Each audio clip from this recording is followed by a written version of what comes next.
சென்னையில் வெள்ள நீர் வடிந்ததைத் தொடர்ந்து அரசுடன் சேர்ந்து சமத்துவ மக்கள் கட்சி தொண்டர்களும் நகரில் தேங்கியுள்ள குப்பைகளை அகற்றும் பணியில் ஈடுபட்டுள்ளதாக அக்கட்சியின் தலைவர் சரத்குமார் தெரிவித்துள்ளார். ஜாஃபர்கான்பேட்டை பகுதியில் குப்பை அகற்றும் பணிகளை மேற்பார்வையிட்ட அவர் இதனை தெரிவித்தார்.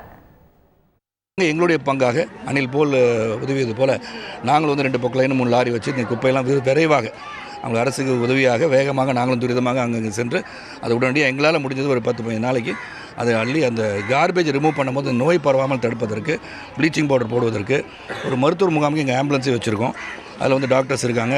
பேசிக் necessary antibiotics will be given. அதே மாதிரி எங்களுடைய அலுவலகம் 46 ராமகிருஷ்ணா தெருவில் எல்லா பொருட்களும் அது பெண்களுக்கு தேவையான சானிட்டரி நாப்கின் இருந்தாலும் சரி, குழந்தைங்களுக்கு டயப்பர்ஸ் இருந்தாலும் சரி, ஆன்டிபயோட்டிக்ஸ், ஃபுட்டு எல்லாமே, பால் பவுடர் எல்லாமே எங்கள் ஆஃபீஸில் ஸ்டாக் பண்ணிட்டோம். இனிமேல் மறுபடியும் புதன்கிழமை பெரிய மழை வருன்றாங்க. வரக்கூடாது, நான் வேண்டிக்கிறேன் கடவுளை. ஏன்னா இனிமேல் சென்னை தாங்காது. அதனால் இதுக்கெல்லாம் நம்ம பேரிடர் வரும்போது நம்ம முன்கூட்டியே அதுக்கெல்லாம் ஏற்பாடெல்லாம் செஞ்சிட்ருக்கோம்.